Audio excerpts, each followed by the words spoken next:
4 modi per far morire un'orchidea, e questo è il titolo che abbiamo voluto dare a questo video, e questi 4 modi ce li spiegherà Gioele Porrini qui dalla Varesina Orchidee.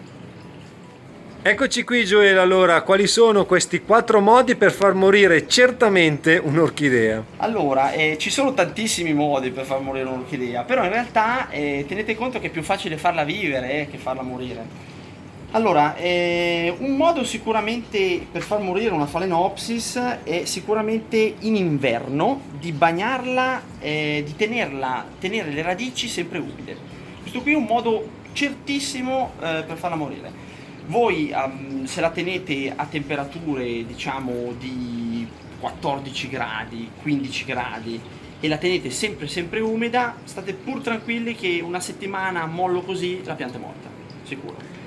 Quindi per capire invece come non farla morire bisogna ribaltare la cosa, quindi non tenerla a 14 gradi e non tenerla con le radici a mollo. Allora, tenerla con le radici belle verdi, umide, che vedete come le vedete qui, e soprattutto non a 15 gradi ma a 20 gradi e più, cioè la Phalaenopsis è una pianta da caldo, va benissimo in un salotto caldo dove avete temperature, diciamo, 20 gradi magari è troppo, però sicuramente ne dovrete avere dai 17 in su, quindi 17, 18, 19, 20, la Phalaenopsis è contenta anche di più, ovviamente, però... E le bagnature farle di rado alla mattina? Farle di rado principalmente la mattina, bagnate pure tutta la pianta, perché l'importante è che prima della sera la pianta non rimanga acqua, qui vedete nel cuore della pianta, cioè dove nasce la nuova foglia. Questo è importante, che non rimanga acqua qua, soprattutto d'inverno. Ok. In estate invece questa cosa che abbiamo descritto è invece molto diversa, perché in estate fa caldo anche di notte. Qui a Varese siamo a luglio, stanotte abbiamo avuto 24 gradi e mezzo, non c'è problema se le piante rimangono umide di notte, anzi noi diciamo sempre di portarle fuori perché giovano dell'umidità notturna, della rugiada, quindi assolutamente non ci sono problemi. Il secondo modo invece sicuramente per farla morire è metterla in pieno sole. Allora, in pieno sole voi state pur tranquilli che una Phalaenopsis abituata all'ombra, comunque la Phalaenopsis è una pianta da ombra, viene dalle foreste delle Filippine a livello del mare o quasi, in zone molto ombrose. Se voi la mettete al sole, qui vedete adesso noi siamo nella serra, abbiamo questo tipo di illuminazione, viene Alessandro che facciamo vedere dove invece non deve stare. Qui siamo davanti all'ingresso della Varesina, vedete che qui siamo sulla strada, sì. Ecco, in questo tipo di illuminazione la Phalaenopsis non deve stare, questo qui non va bene, deve stare assolutamente all'ombra.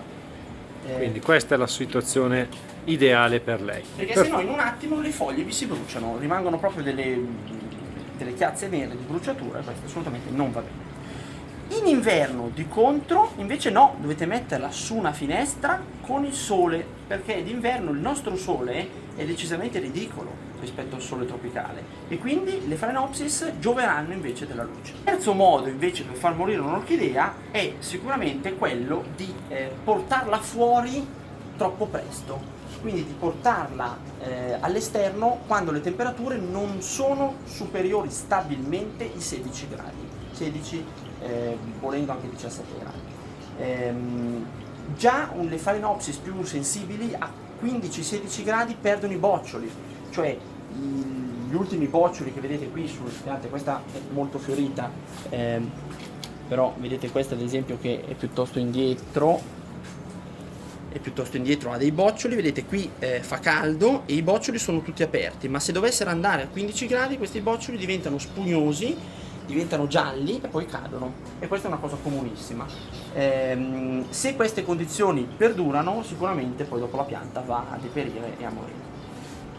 Il quarto modo per far morire un'orchidea invece è fare tutte queste cose insieme. Quindi è il cocktail proprio di... È il concetto della sindrome, cioè il fatto che ci sono diverse cose tutte insieme, e questo qui è il miglior modo in assoluto. Benissimo. Se fate tutto insieme queste cose qua che abbiamo detto, di sicuro la Phalaenopsis vi morirà, ma proprio per certo. Quindi tenerla con le radici a mollo, tenerla a 13 gradi, tenerla all'ombra d'inverno e al sole d'estate, state un po' tranquilli che di sicuro la vostra orchidea vi morirà. Bene, ringraziamo Gioele per queste risposte che ci ha voluto dare in modo anche simpatico e spiritoso. Vi invitiamo come sempre a mettere un bel pollice all'insù, spolliciate e condividete soprattutto i nostri video nei social. Ciao, alla prossima!